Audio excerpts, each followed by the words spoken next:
Bismillahirrahmanirrahim. Assalamualaikum warahmatullahi wabarakatuh.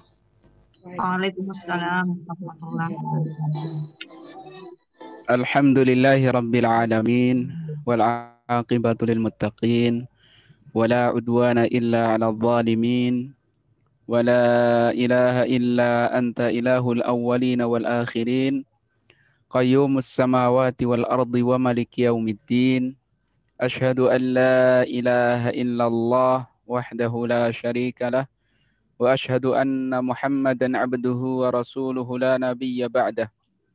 Fa sallallahu alaihi wa ala alihi wa ala ashabihi wa ala man tabi'uhu bi ihsanin ila yaumiddin wa sallama tasliman katsira amma ba'du.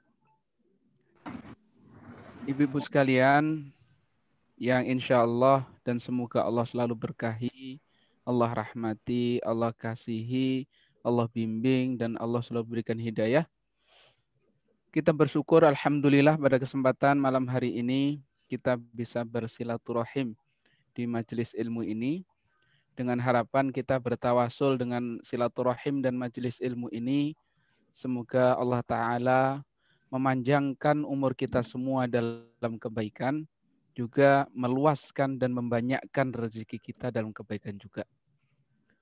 Salawat serta salam semoga Allah Ta'ala selalu limpahkan kepada guru kita bersama, panutan kita semua, Nabi Muhammad Sallallahu Alaihi Wasallam, yang telah mengajarkan kepada kita hidayah, taufik, dan Islam iman ini, sehingga saat ini dan semoga selanjutnya sehingga kita husnul khotimah, kita selalu dapat mengikuti sunnah, syariah, dan ajaran beliau Sallallahu Alaihi Wasallam. Juga mungkin bukan hanya di sini, di Indonesia, tapi di banyak tempat ada saudara, kerabat, dan teman-teman kita yang dalam kondisi kurang sehat.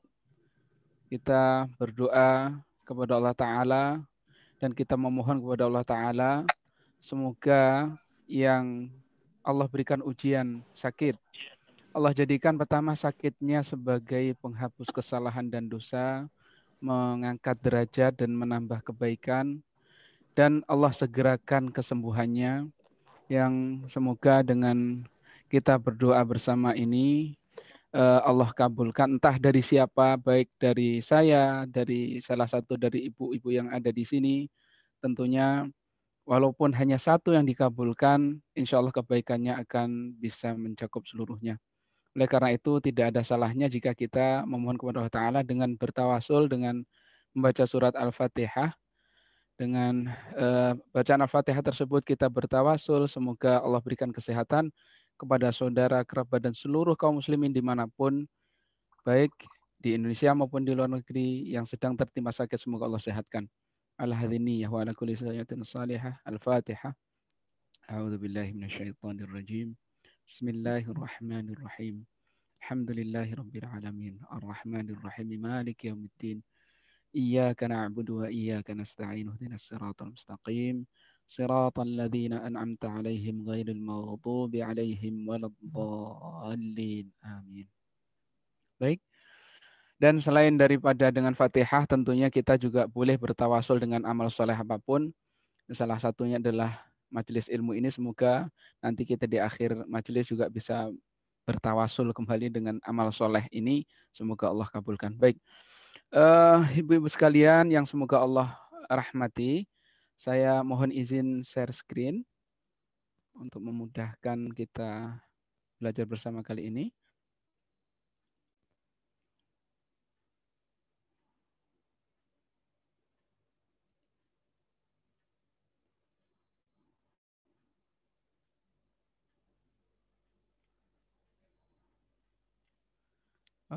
Semoga sudah nampak di layar.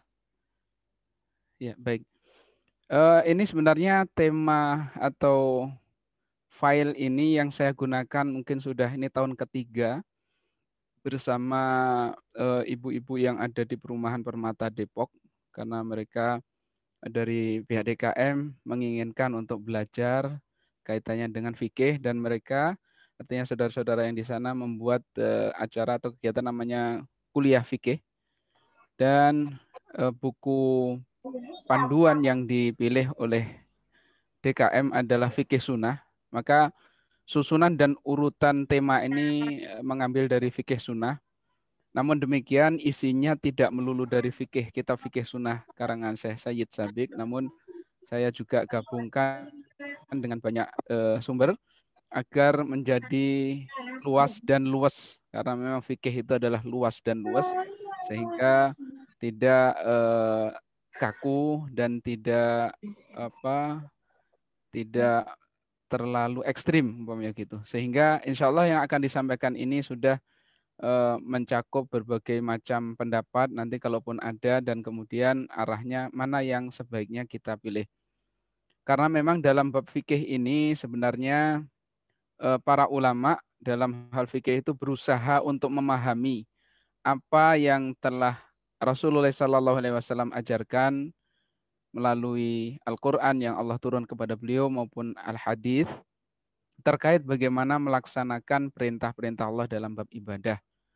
Nah, dalam memahami banyak hadis berupa hadis ucapan maupun perbuatan itu kadang-kadang terjadi pemahaman dan penafsiran yang berbeda. Dari situlah kadang muncul beberapa pendapat.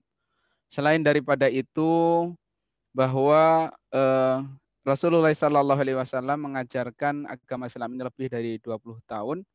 Nah, selama itu beliau berarti sholat kalau dihitung sudah beribu-ribu kali, puasa beribu-ribu kali, dan dalam sekian banyak sholat itu yang diriwayatkan kadang-kadang pernah melakukan model A, model B, model C. Nah, banyak model inilah kemungkinan yang juga kemudian menyebabkan kadang dalam fikih itu terdapat banyak madhab dan banyak pendapat.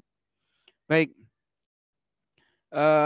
terkait dengan fikih ataupun ibadah, kita dan saya pribadi mengingatkan diri sendiri maupun ibu-ibu sekalian, motivasi yang perlu menjadi dasar utama kita melaksanakan semua ibadah itu pertama adalah ketaatan, bukan dimotivasi oleh yang lainnya. Kadang kan kita sempat atau tahu ada yang memanfaatkan amal ibadah itu sebagai sarana untuk terapi kesehatan. Itu ya sebenarnya tidak ada masalah, tetapi yang jadi masalah adalah ketika itu menjadi motivasi utama. Sehingga niat yang seharusnya ibadah itu lillahi ta'ala, betul-betul ikhlas lillahi ta'ala, akhirnya ditujukan dan dimotivasi oleh niat untuk sehat. Umpamanya puasa untuk mengurangi gula darah lah, kolesterol lah, dan segala macamnya. Tidak ada salahnya jika motivasi kedua itu adalah efek samping baiknya saja. Ibarat kalau petani ini bercocok tanam padi, kemudian di bawah tanaman itu ketemu ikannya, atau ketemu kangkungnya, kadang-kadang numbuh, kadang rumputnya buat makanan hewan, silahkan, nggak masalah. Tetapi ketika petani ini dengan sengaja nanam rumput saja, nanam rumput padahal tujuan utamanya bertani nanam padi, tentunya kurang tepat itu. Jadi pertama kita mengingatkan, kenapa kita sholat? Karena Allah Ta'ala perintahkan. Itu seperti itu. Kenapa kita puasa? Karena memang Allah Ta'ala perintahkan. Itulah jawaban yang paling mudah untuk kita. Sehingga kadang-kadang dalam menjalankan ibadah itu ada hal-hal kalau dicari logikanya bagaimana ya, tidak ketemu. Contohnya, kenapa sholat kok harus 5 kali sehari? Dan ketika pagi hari itu kita masih semangat, seger kok cuma 2 rakaat. Sholat isya yang sudah capek, lepas kerja, letih, lelah, kok malah 4. Nah, itu hal-hal semacam itu kadang-kadang tidak bisa dilogikai, dan kembali lagi bahwa Allah perintahkan kita taat. Begitu pula contoh, umpamanya salat itu kan kita berdiri, kemudian rukuk merendahkan di hadapan Allah, sujud juga merendahkan di hadapan Allah. Kalau kita memikirkan atau membayangkan bahwa sikap merendahkan diri secara fisik itu adalah bentuk ibadah, ada posisi yang lebih rendah lagi seharusnya. Yaitu contohnya kalau di beberapa sekte Hindu ada yang model ibadahnya itu tidur tengkurap. tengkurap di atas tanah, terbangun sambil jalan maju, tengkurap lagi, betul-betul tengkurap. Kalau kita berpikir semakin rendah semakin baik, ya tengkurap itu seluruh badan berada di atas tanah itu, maka akan lebih baik. Tapi bukan begitu. Karena inti dari ibadah ini adalah menaati perintah, taat kepada perintah, diperintahkan rukuk seperti itu, sujud seperti itu, ya karena kita berbasis pada taat, kita lakukan seperti itu. Nah, ini sebagai mukaddimah dari materi fikih ini. Selanjutnya, mukaddimah yang di dalam materi ini saya tidak perlu buka untuk menyingkat waktu karena waktunya kelihatannya tidak banyak. Materi yang disampaikan dalam proposal ada 2, bab toharoh dan sholat yang sampai ke saya. Nanti di dalam bab toharoh itu ada ini bab-bab yang kita bahas, tetapi di sini saya pilihkan yang saya kasih warna hijau saja. Ini yang pilihan saya, yang saya pikir perlu, gitu. Nanti kalau ada yang lain bisa di request. Boleh Ustaz, boleh. Baik. Kemudian untuk bab sholat, ini saya pilihkan yang ini saja karena memang babnya panjang. Ini saya pilihkan 3 ini. Karena pengalaman bersama jamaah di perumahan Permata Depok itu sudah berjalan tahun ketiga, kita baru sampai di bab masjid. Ini sudah berjalan 3 tahun, berjalan tahun ketiga, baru di bab masjid ini. Baik, itu kita kira gambaran yang akan kita bahas. Kita mulai dari wudhu. Sebagaimana kita ketahui, salah satu dari syarat sahnya salat itu adalah suci. Suci itu tidak melulu bersih. Kadang-kadang secara fisik tidak bersih, tetapi bisa dianggap suci secara syar'i. Contohnya kalau umpamanya kita bapak petani di kampung itu kan baru bekerja di sawah. Nah, kemudian di sawah itu sudah ketemu zuhur, walaupun nampaknya badan kena lumpur, ya, terus keringat segala macam, maka lumpur dan keringat itu bukan bagian dari najis yang harus dibersihkan. Maka ketika sudah berwudu dan tidak ada hadas padanya, selesailah kewajiban untuk bersuci. Nah, sehingga salah satu dari syarat sahnya salat pertama adalah bersuci. Suci dari apa? Suci dari hadas dan suci dari najis. Apa itu hadas? Apa itu najis? Hadas itu adalah hukum. Jadi hadas itu tidak ada materi, tidak ada materinya, tapi dia itu adalah hukum. Sedangkan najis itu adalah bersifat materi. Materi yang harus dibersihkan dari tubuh kita sebagai orang muslim. Baik, bab najis, nanti kalau diperlukan saja, saya pikir secara umum kita tahulah itu bab najis, sudah bersih dari najis. Anggap sebagai contoh untuk membedakan antara hadas dan najis. Kalau seseorang itu BAK, buang air kecil, maka yang keluar dari tubuhnya cairan itu adalah najis. Cairan itu adalah najis. Materi cairan itu najis. Dan ketika setelah BAK dia sudah membersihkan tubuhnya, artinya bagian yang terkena oleh materi urin tersebut, maka tubuhnya sudah bersih dari najis. Tetapi ketika dia BAK, selain terkena mengeluarkan najis tadi, maka dia juga terkena hukum yang disebut dia berhadas. Jadi orang yang mengeluarkan najis macam itu, baik BAK, BAB dan najis-najis yang lain, maka disebutnya berhadas, terkena hukum hadas. Dan hadas ini dibersihkannya jika hadas itu kecil dengan wudu, jika hadas besar itu dengan mandi.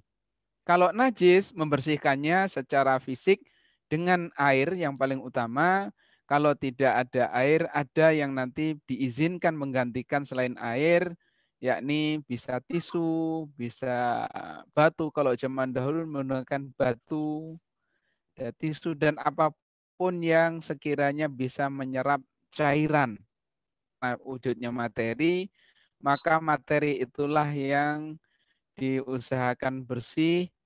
Alat bersih utama najis adalah air, kemudian juga bisa pengganti air, materi lain yang sekiranya bisa menyerap cairan.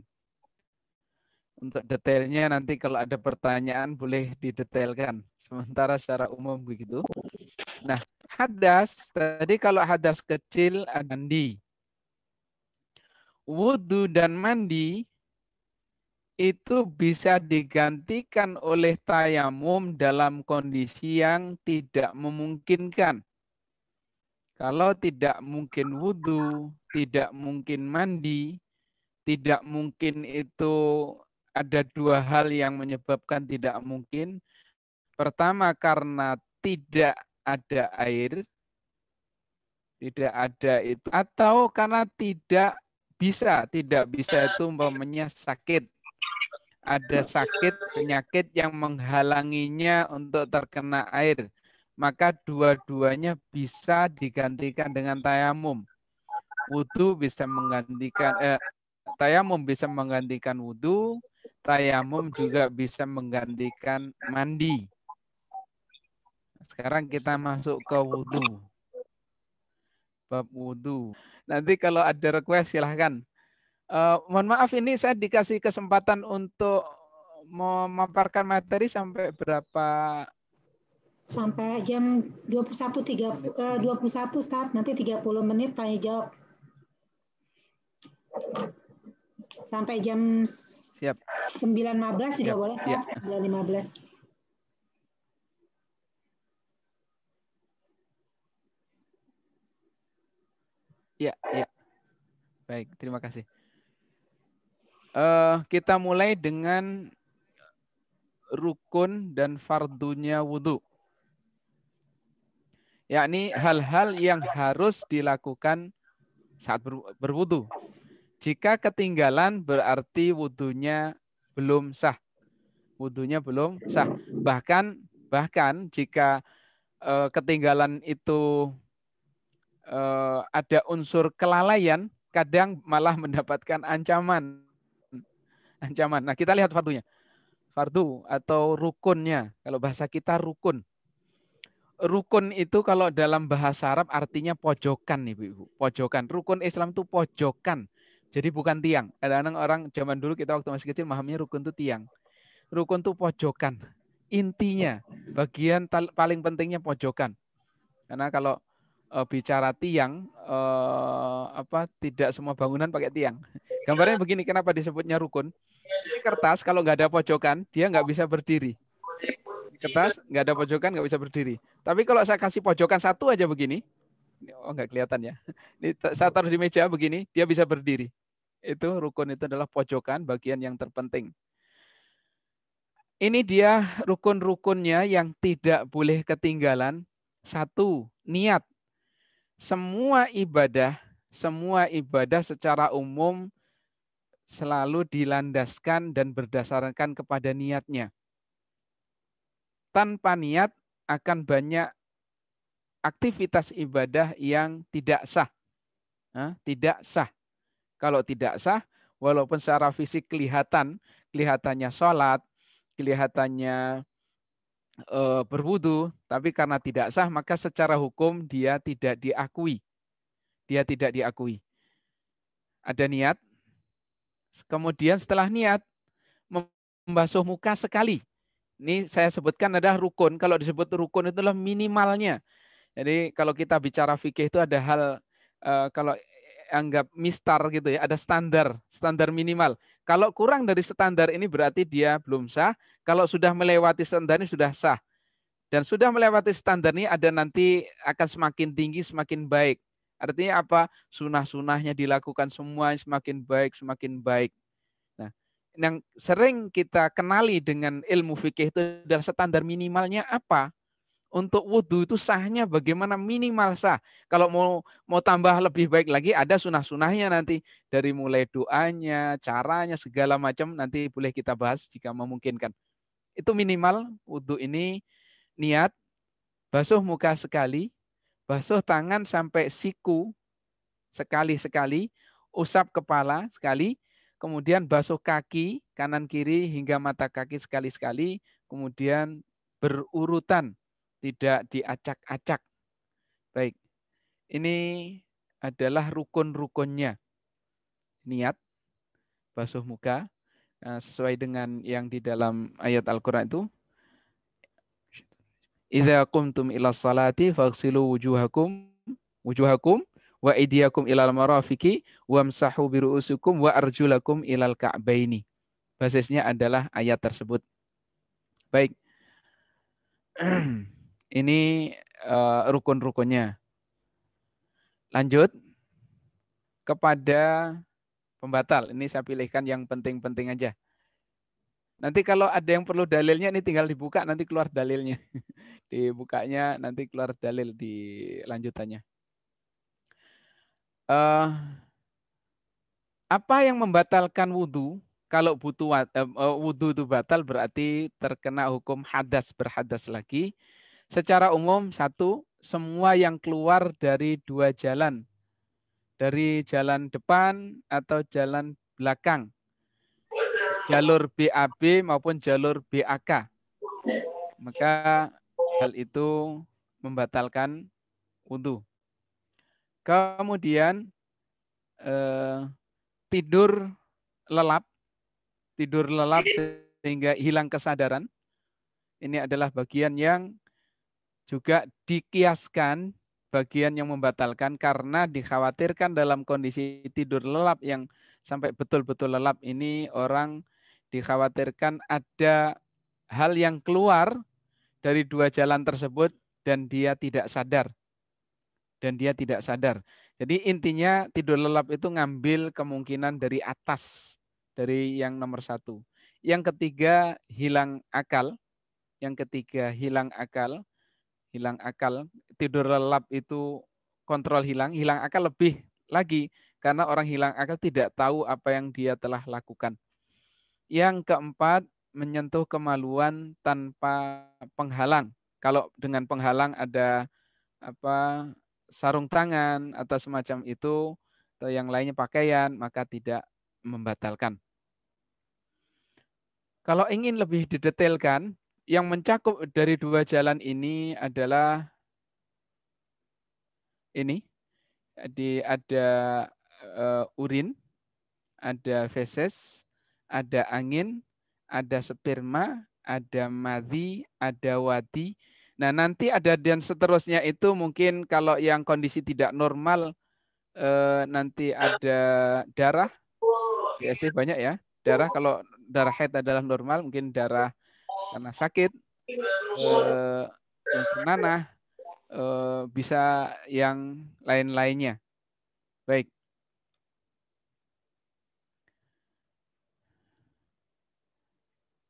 Ini dalilnya kalau mau dilanjutkan. Ini saya pikir cukup. Nanti kalau ada yang perlu diperluas, kita perluas dalam pertanyaan. Tidur lelap ini dalilnya juga terkait dengan tidur lelap ini.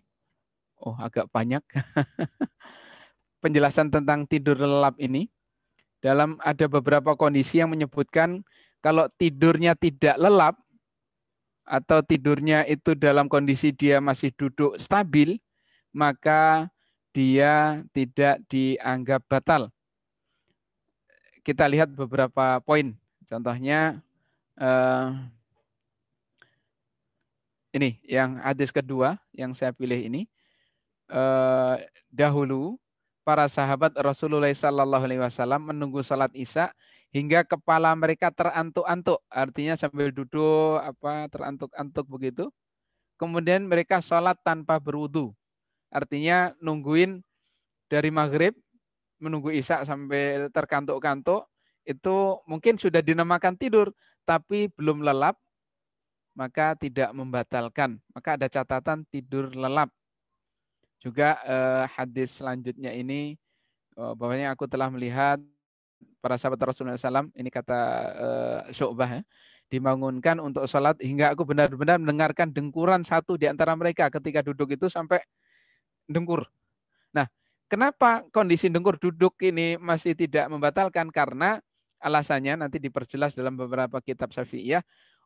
Orang kalau posisinya duduk stabil itu mohon maaf, bokongnya itu stabil di atas tanah, kemungkinan untuk buang angin itu kecil. Ini mohon maaf ya, umpamanya kita naik motor duduk gitu, buang angin repot kan, harus miring-miring dulu biar. Ya, itulah gambarannya, atau naik mobil sedang duduk itu pasti agak sulit.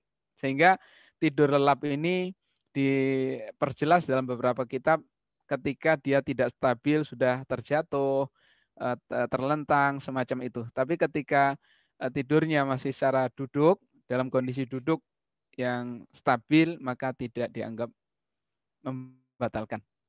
Baik.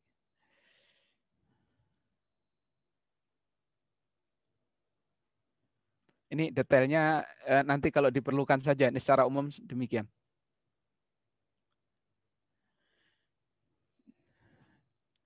Ini bab pembatal wudhu. Kalau mau detailkan masih ada. Kita berpindah ke bab, ini karena ibu-ibu, sesuai pesan sponsor, ini kebanyakan ibu-ibu, mohon hal-hal yang terkait dengan keibuan, umpamanya gitu. Ini ada terkait namanya haid, ada nifas, ada istihadah. Ini agak lupa, belum terpilih. Haid mungkin sudah kita pahami secara bersama, ya keluarnya darah yang dalam kondisi sehat. Bahasa fikihnya adalah darah yang keluar dari kelamin wanita dalam keadaan sehat, bukan karena melahirkan atau luka perawan. Baik. Waktunya biasanya adalah permulaan setelah mencapai 9 tahun ukuran tahun lunar. Ini adalah menurut mayoritas ulama. Tetapi dalam menentukan 9 ini adalah hasil ijtihad. Hasil ijtihad itu merujuk kepada yang kebiasaan terjadi masa itu. Jika kebiasaan ini berubah, maka harus mengikuti juga.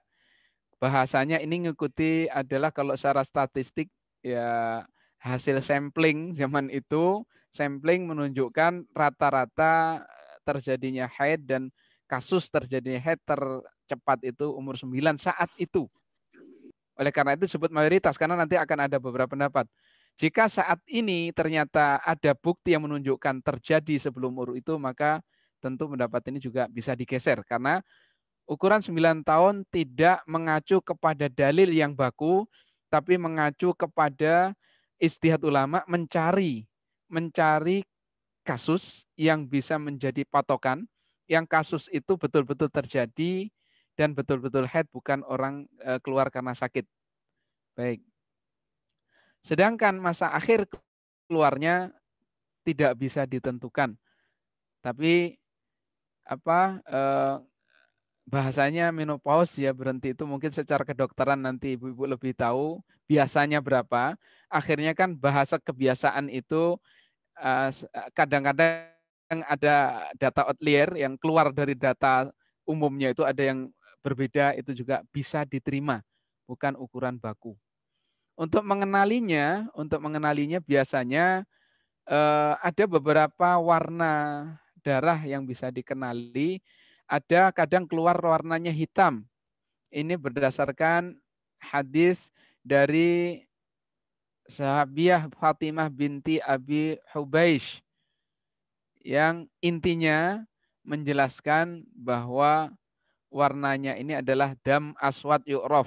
Ketika Rasulullah ditanya terkait dengan haid, maka beliau jelaskan dia itu warnanya hitam yang sudah dikenal lah begitu. Hadis rawahu Abu Dawud. Bisa keluar dalam keadaan warna hitam atau warna merah sesuai dengan asli warna darah, karena memang haid adalah darah.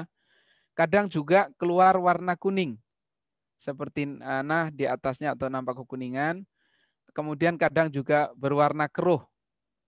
Keruh ini merujuk perpaduan antara putih dan hitam. Ini hadis dari Ibunda Aisyah radhiyallahu anha ketika ada para wanita yang menanyakan terkait dengan warna darah, kapan dianggap berhenti dari haidnya, maka beliau jelaskan la ta'jalna hatta tarainal qassatal baydha turidu bidzalika tuhra minal haidah. Jadi ada para wanita ini melihat bahwa ada warna kekuningan setelah darah haidnya itu, kata beliau jangan buru-buru dulu. Jangan buru-buru sholat dulu sampai kamu melihat kapas putih, artinya dites dengan kapas ternyata warnanya tidak berubah menjadi putih, tidak ada bercak kuning, maka itulah saat sudah berhenti haid. Hadis ini rawahu Malik, Al-Baihaqi dan Al-Bukhari juga. Baik, ini secara warna. Dan kalau yang di kesehatan mungkin lebih paham ya, nanti para ibu boleh diskusi. Kemudian juga terkait dengan durasi haid, berapa lama wajarnya haid itu, kita boleh sebutkan dulu, tidak ada dalil yang pasti baik terkait maksimal maupun minimal.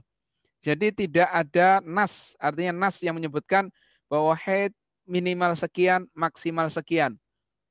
Oleh karena itu yang menjadi acuan pendapat para ulama, karena ini kan kenapa ulama kok begitu ya nyari-nyari? Karena ditanya, ulama itu ditanya juga, ini haid ini. Kalau haid minimal berapa ya? Apakah sudah bersih atau belum ya? Saya sudah baru sehari kok berhenti ya? Apakah saya harus sholat ya? Nah, oleh karena itu para ulama kemudian beristihad dengan mencari basis dari kebiasaan. Kalau bahasa gampangnya sampling dengan melihat sampel kebanyakan, gitu akhirnya hukumnya digeneralisir, jadilah hukum fikih. Jadi yang dijadikan acuan adalah kebiasaan. Maka inilah yang disebutkan terkait dengan darah haid, bahwasanya ada Ummu Salamah, Ibunda Ummu Salamah bertanya kepada Rasulullah SAW terkait dengan wanita yang banyak mengalir darah dalam kondisi haid. Maka beliau Shallallahu Alaihi Wasallam menyatakan litangzur qadral layali wal ayyam allati kana tahidihunna wa qaddarahunna minasyahri fatada salah thumma litaghtasil wa tastanfir. Intinya jawaban beliau ketika ditanya ini ada wanita kok keluar darahnya banyak nggak berhenti-berhenti, bagaimana mengambil keputusan? Saran beliau adalah lihat hari-hari siang atau malam, bahasanya layali malam dan siang yang biasa pernah terjadi padanya. Jadi akhirnya acuannya kebiasaan. Kalau sudah punya kebiasaan, kebiasaan itulah menjadi acuan. Dan kemudian ulama nanti akan menyebutkan beberapa kebiasaan yang menjadi acuan. Jadi kebiasaan masing-masing kalau sudah punya. Kalau belum memiliki kebiasaan, bisa mengacu kepada hadis terkait warna tadi. Hitam berarti sudah jelas, atau kuning. Nah, ini ada tambahan kita sebutkan yang ada di mazhab masyarakat kita. Ini hasil istihad.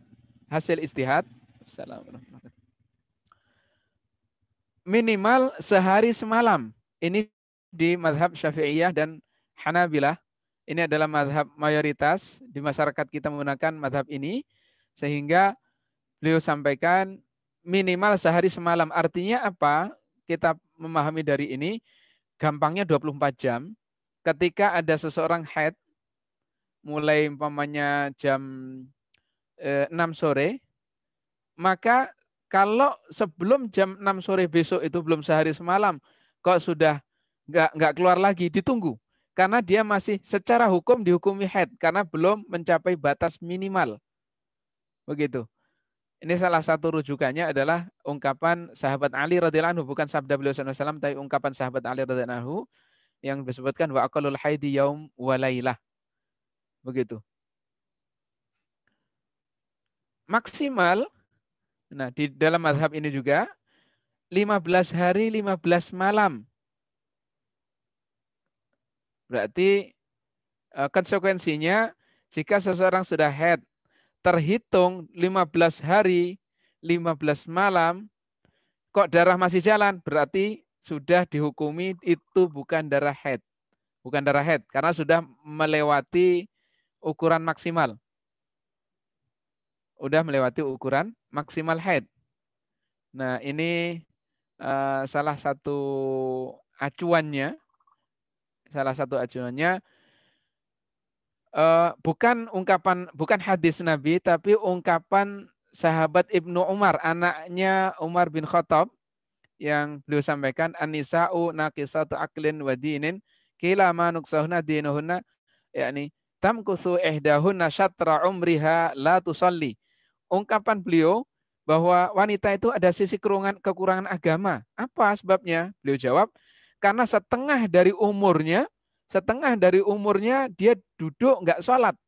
Nah, ini dipahami setengah dari umur itu apa? Haid itu kan siklusnya bulanan. Berarti setengah bulannya itu dia nggak sholat. Gampangnya begitu. Ini ukuran maksimal yang disimpulkan dari ungkapan sahabat Ibnu Umar.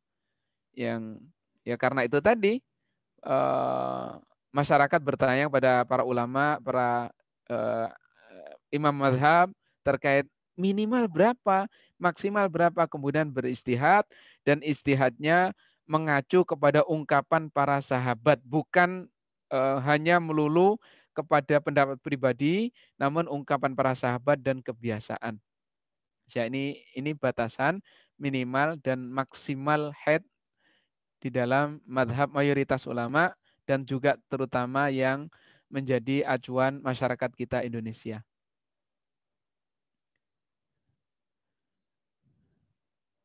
Durasi suci, ini kebalikannya. Waktu maksimal tanpa batas. Karena tanpa batas bagaimana? Ya ada yang sudah menopause suci terus bertahun-tahun. Ada yang menopause umpamanya umur 40 atau 50 menopause dan Allah takdirkan umurnya 100 berarti 50 tahun. Kalau lebih lagi bisa lebih lagi tanpa batas. Waktu minimal tidak ada dalil secara pasti yang menjelaskan. Akhirnya kembali kepada ijtihad tadi, para ulama berusaha mencari, karena itu tadi masyarakat menghadapi hal-hal semacam ini akhirnya bertanya, akhirnya berusaha, dan memang itulah beban tugas para ulama mencari jawaban. Ini yang kembali kepada madhab yang digunakan di madhab Syafi'iyah, 15. Minimal suci 15. Kenapa? Kebalikan dari tadi. Logikanya karena biasanya 1 bulan itu ada 1 kali haid dan ada 1 kali suci. Sehingga gampangnya, kalau tadi maksimal haid 15 berarti sisanya adalah suci. Konsekuensinya apa? Kalau minimal haid suci itu 15, konsekuensinya jika ada wanita umpamanya terakhir haid itu di tanggal 30, tanggal 1 sampai tanggal 10 bersih, tanggal 10 keluar darah, karena dia belum mencapai minimal suci, maka darah itu masih dianggap sebagai darah sakit, darah penyakit yang nanti disebutnya istihadah, darah penyakit. Karena darah penyakit maka tetap wajib sholat, wajib puasa. Baik, inilah terkait dengan durasi minimal maksimal haid dan suci. Baik, itu yang penting. Sekarang pindah ke bab nifas, melahirkan.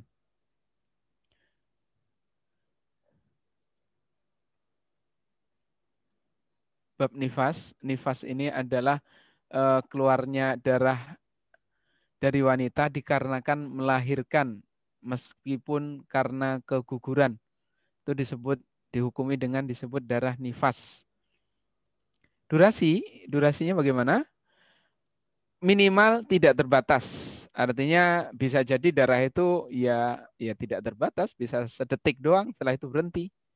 Tidak ada darah lagi, berarti dia langsung suci. Maksimalnya 40 hari. Mohon maaf minum ini, Bu.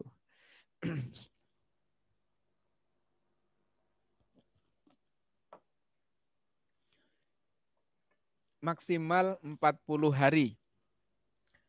konsekuensinya jika ada seorang wanita telah melahirkan, darah masih efek dan bawaan melahirkan tadi masih keluar, sampai 40 hari setelah itu mau tidak mau dia sudah dihukumi sebagai yang suci.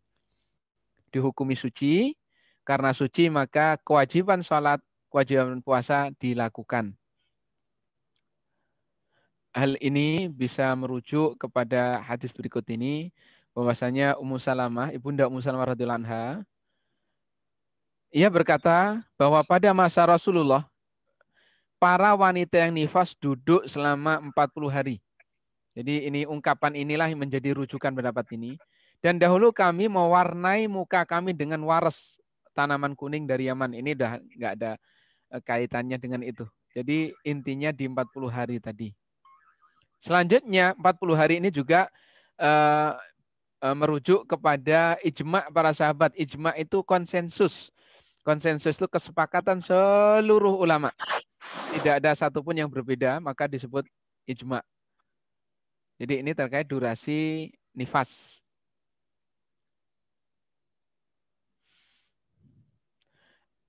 Apa yang dilarang dari wanita yang nifas sama dengan yang dilarang dari wanita haid. Apa saja? Kita bisa lihat di sini. Tadi belum disebutkan ya. Mohon maaf. Hukum terkait dengan itu ada beberapa hal.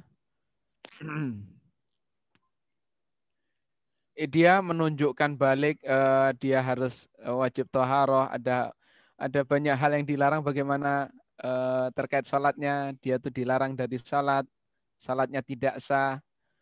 Kita sebutkan secara cepat aja. Kalau sudah haid itu adalah tanda balik. Kalau haid itu jika suci telah wajib bersuci atau mandi. Salatnya orang haid sama dengan yang nifas tidak sah. Puasanya orang haid seperti orang nifas juga tidak sah. Bahkan kalau berpuasa bisa berdosa. Memaksakan sholat juga berdosa. Hajinya bagaimana? Kalau haji, khusus untuk haji untuk yang haid, hanya pada posisi tawaf yang satu-satunya dilarang dalam kondisi haid maupun nifas. Karena sama hukumnya. Sa'inya boleh, wukufnya boleh, tawafnya yang tidak. Terkait dengan Al-Quran bagaimana? Sentuh mushaf secara umum dilarang. Ini gampangnya aja. Karena nanti ada, kalau pakai terjemah bagaimana? Kalau terjemahnya lebih banyak diizinkan. Jadi tulisan non Arabnya itu lebih banyak, maka disebut terjemah itu diizinkan. Secara umum kalau mushaf itu secara fisik isinya tulisan Al-Quran saja tidak boleh. Secara umum dilarang. Membacanya bagaimana?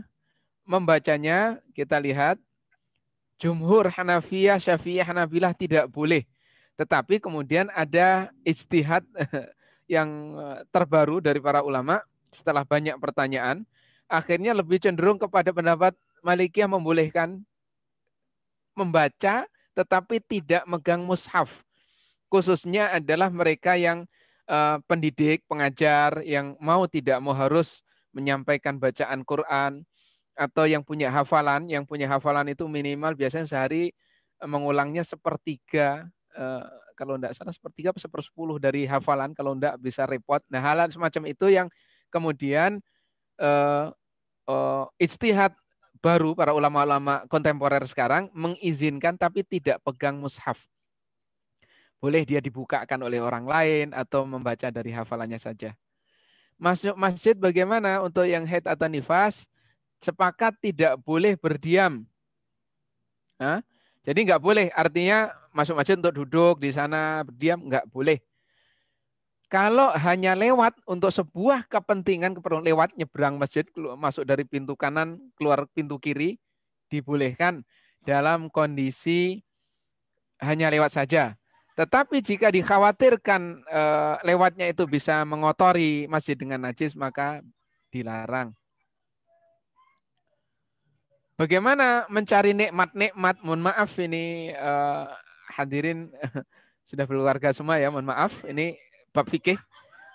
Mencari nikmat-nikmat suami istri selain berhubungan bagaimana? Terkait dengan haid yang nifas, yang haram hanya di farji. Di selain farji diizinkan. Baik, itu yang mudahnya. Kalau terjadi hubungan dalam haid, kondisi haid bagaimana?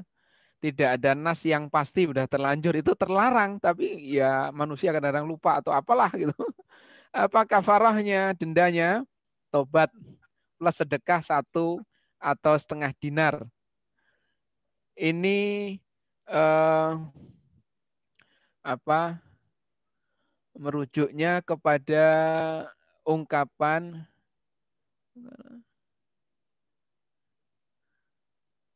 yang agak diragukan sebenarnya, tapi ini ada riwayat Abu Dawud dan beliau agak meragukan benar apa enggaknya begitu, tapi minimal ada rujukannya bahwa ketika hal tersebut terjadi, kafarahnya adalah bersedekah 1 dinar atau setengah dinar.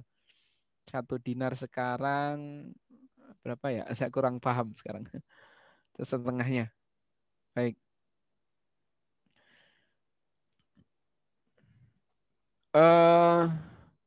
Bagaimana berhubungan setelah berhenti darah tapi sebelum mandi?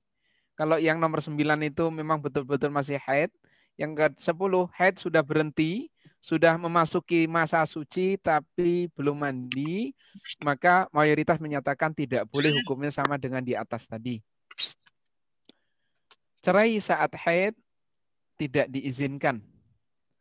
Khulu saat haid boleh karena beda dengan cerai. Khulu itu permintaan cerai dari istri. Istri yang punya inisiatif untuk berpisah.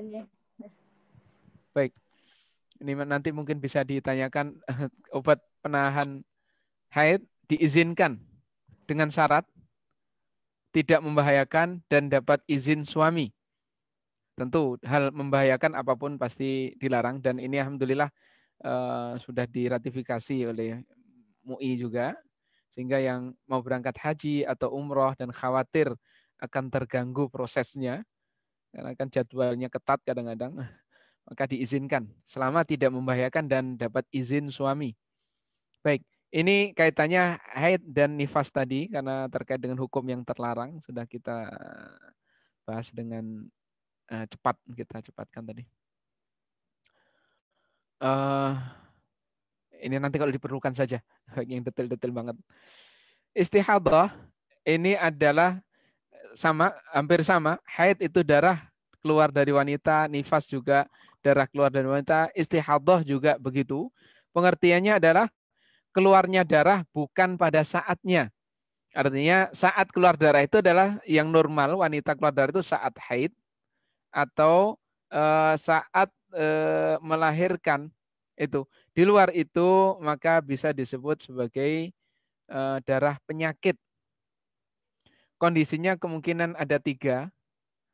Wanita yang mengalami istihadah, kondisinya umpamanya wanita yang istihadah atau keluar darah yang ini tidak normal ini, dia sudah mengetahui durasi haid yang sebelumnya. Kalau sudah mengetahui maka durasi haid itulah menjadi acuan. Ukurannya biasanya dulu haidnya berapa? Kalau haidnya biasanya 7 hari, ini lewat 7 hari kok ndak berhenti, bisa dijadikan acuan. Kalau dia belum memiliki pengetahuan atas kebiasaan haidnya, maka dihitung umumnya rata-rata wanita itu haid antara 6 atau 7 hari. Ini dalilnya agak panjang. Saya nggak perlu bacakan, langsung ke intinya saja. Jadi dihitung 6 atau 7 hari, setelah lewat itu maka dianggap dia istihadah. Ketiga, kebiasaan durasi tidak diketahui tapi bisa dibedakan. Umpamanya ada wanita yang biasa haidnya itu warnanya sudah dia kenali, warna atau aroma, maka warna atau aroma itu menjadi acuan. Ketika berbeda dari warna aroma yang biasa, maka dianggap darah istihadah. Hukum istihadah terkait dengan istihadah bagaimana? Karena istihadah ini adalah bukan haid, bukan nifas, dianggap darah tidak wajar, maka tidak ada kewajiban mandi. Tidak ada kewajiban mandi. Dan ketika hendak salat, maka berwudu untuk tiap salat. Berwudu untuk tiap salat. Karena darahnya kan selalu keluar ya. Dalam kondisi selalu keluar. Dia membasuh farji dan menutupnya sebelum wudu. 4, tidak wudu sebelum masuk waktu sholat. Kenapa ya? Tetap keluar terus. Jadi kalau mau sholat saja berwudu. Sehingga diminimalkan jeda antara wudu dan sholat. Kelima, boleh berzima. Karena memang ini bukan haid, bukan nifas. Hukumnya seperti hukum orang kondisi suci. Baik, ini terkait dengan istihadah.